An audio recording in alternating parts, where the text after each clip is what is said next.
हाय वगैरह बाद में करेंगे। तो थंबनेल पे जो श्रीमान है वो तो तुम सबको पता ही है, आदमी नहीं है, प्राइस टैग है, प्राइस टैग। एंड उसी प्राइस टैग पर आज ये पूरा वीडियो है। वैसे तुम्हें पता है पूरा इंटरनेट 2023 में इस प्राइस टैग से सॉरी बोल रहा था, बिकॉज उनको लगा कि सुहास उतना भी गलत नहीं था जितना सबने उसको समझ लिया था। लेकिन ये सडनली सॉरी बोलने की चुल उठी किसको? अब ये उठी थी एक Twitter/X यूजर को जिनका नाम था Aryansh. I am sure I am not pronouncing this right, I am sorry. So इस X यूजर ने अप्रैल 16, 2023 को एक ट्वीट लिखा था, ये वाला मैं पढ़ के सुना देती हूँ। Suhas, I used to laugh at you as a kid, but as I grew up I realized you were a good man. Losing a 4 lakh rupee watch for which you had worked tirelessly would drive anyone crazy. I now understand how it feels when a pair of $400 shoes get dirty. Everyone dreams of earning more money and you were not wrong in making your career choice. तुमने सब कमाया था, शायद इसलिए तुम्हें कीमत याद थी। और अभी तो रुको, सुहास की 1.5 लाख की शेरवानी जो थी ना, उसके साथ भी सिंपैथाइज करते हुए एक कमेंट भी किया था आर्यांश ने। As someone who grew up in the middle class, I understand the struggle to chase IITs and IIMs in pursuit of our dreams. Even spilling chutney on a sherwani worth 1.5 lakhs on your wedding day and having your fiance walk away from the mandap was not funny. You were a hero. जिसके बाद ये tweet हमारे सुहास यानी Olivier लेफॉन्ट तक पहुंच गया। Yes, his name is Olivier Lafont and he is a French actor and author जो रहते पेरिस में हैं, जिनकी नेटिव लैंग्वेज फ्रेंच है और सेकेंडरी इंग्लिश। फिर भी वो इतने फ्लुएंटली हिंदी बोल रहे थे कि लग ही नहीं रहा था that he is not an Indian. पूरी बात आगे बताऊंगी, पहले ये बात खत्म कर दूं। तो ये सुहास से सिंपैथाइज करने वाले ट्वीट के बाद इंटरनेट पे क्या हलचल मच गई। सबसे पहले तो ये ट्वीट इतना रीट्वीट हुआ, इतना वायरल हो गया कि even media houses like ABP news, कोई मोई, हिंदुस्तान टाइम्स, क्विंट एटसेट्रा भी इस अपॉलॉजी वाली ट्वीट को कवर करने लग गए। इसकी वजह से ऑन द सेम डे ये ट्वीट ओलिवियर लेफॉन्ट तक पहुंच गया and he was so shocked कि 3 इडियट्स रिलीज हुई थी 13 साल पहले एंड अब 13 साल बाद जाके सडनली क्या हो रहा है। तो उन्होंने ये ट्वीट रीपोस्ट कर दिया एंड लिखा that how happy he is to see कि सुहास को अब लोग समझ रहे हैं एंड उसको वो प्यार मिल रहा है जो मूवी रिलीज के टाइम नहीं मिला। देन ये चीज इंस्टा तक पहुंच गई एंड इंस्टा पे लोग रील्स बनाने लगे यही अपॉलॉजी वाली कि सॉरी सुहास, हमने गलत समझ लिया। आई एम सॉरी, मैं ये समझ नहीं पाया कि नए जूते पर कोई चटनी गिराए तो कोई भी गुस्सा हो सकता है। 4 लाख की घड़ी भूल जाए तो पैनिक होना कोई अजीब बात नहीं।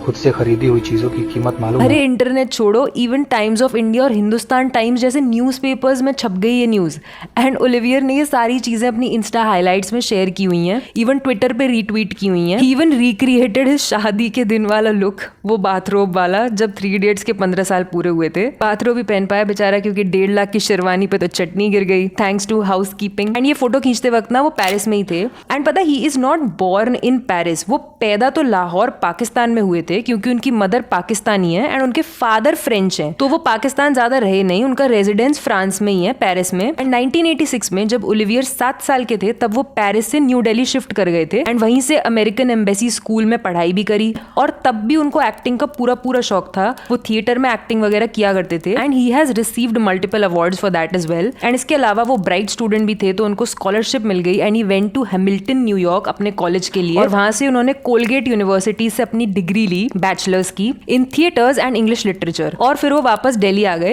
एंड उन्होंने प्रोफेशनल थिएटर स्टार्ट कर दिया। देन 2002-2003 के आसपास जब ओलिवियर वाज 24 वो मुंबई शिफ्ट हो गए एंड वहां पर उन्होंने एक अवार्ड विनिंग फिल्म लिखी जिसका नाम था हरिओम। इसमें the very very very talented Vijay Raaz थे और कमील नाटा थी जिन्हें आपने अपोकलिप्स मूवी में देखा होगा। इसकी कहानी बेसिकली ये थी कि एक फ्रेंच टूरिस्ट होती है जयपुर में एंड उसकी ट्रेन मिस हो जाती है और वो वापस नहीं जा पाती एंड उसका बॉयफ्रेंड उसके बिना निकल जाता है। तो उसको एक लोकल गाइड मिलता है और क्योंकि उसकी ट्रेन छूट जाती है तो वो अनएक्सपेक्टेडली इंडिया एक्सप्लोर करने लगती है। बस इस पे मूवी है। अब तुम सोचो कि एक फ्रेंच और इंग्लिश स्पीकर होने के बाद भी ओलिवियर ने प्रैक्टिस कर करके खुद को एकदम फ्लुएंट कर लिया था हिंदी बोलने में। इवन लिखने और पढ़ने में भी वो एकदम फ्लुएंट है हिंदी में।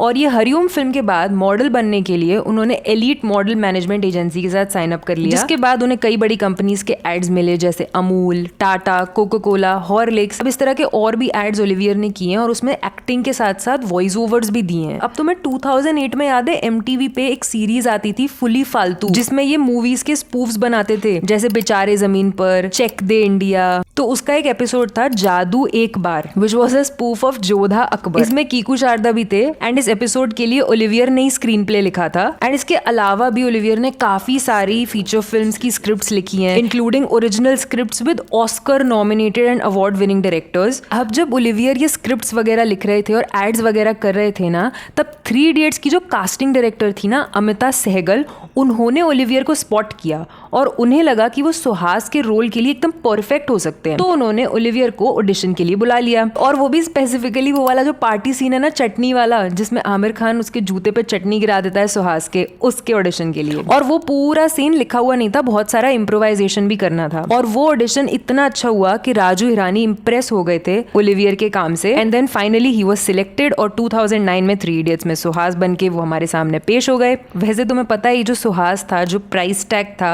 Was based on a real person. तो स्टोरी ये है कि इसके जो राइटर्स है ना, अभिजात जोशी और राजकुमार, ये एक दिन यूएस में थे एंड वन डे उनको एक आदमी मिला जो कॉन्स्टेंटली सिर्फ ब्रांड्स की बात कर रहा था। मतलब जैसे ही मेट देम एंड सेड, आप लोग ऐसे ही रहते हो, कुछ ब्रांड्स वगैरह पहना करो, अगर आप चाहते हो तो मैं आपको कुछ स्टार्टर ब्रांड से इंट्रोड्यूस करवा सकता हूँ जो आप शुरू में यूज कर सकते हो। एंड उनको इस बात पर इतनी हंसी आई कि ये सिर्फ ब्रांड्स की ही बातें करता है। उसने अपना मोटो भी बताया, he said, you have one life, live it up, try all brands. And उसी टाइम दोनों राइटर्स को खटका कि ये जो सुहास का कैरेक्टर है, ये बिल्कुल ऐसा ही होने वाला है, मटीरियलिस्टिक और जिसको ब्रांड्स की बहुत ज्यादा पड़ी है। अब ये 3 इडियट्स मूवी के सक्सेस के बाद ओलिवियर ने पा मूवी में भी एक सपोर्टिंग रोल किया था। इसके अलावा संजय लीला बंसाली की एक फिल्म में भी उन्होंने काम किया है, जिसका नाम था गुजारिश। इसमें ऋतिक रोशन और ऐश्वर्या राय भी थे। फिर तुम्हें पता है, यशराज फिल्म्स ने 2010 के अराउंड सोनी टीवी पे कई सारे टीवी शोज लॉन्च किए थे जो काफी अच्छे थे यार। जैसे एक आता था माही वे, जो 25 एपिसोड्स का शो था and was called Mahi way because मुझे लड़की थी उसका नाम माही था, जिस पर ये पूरा शो बेस्ड था।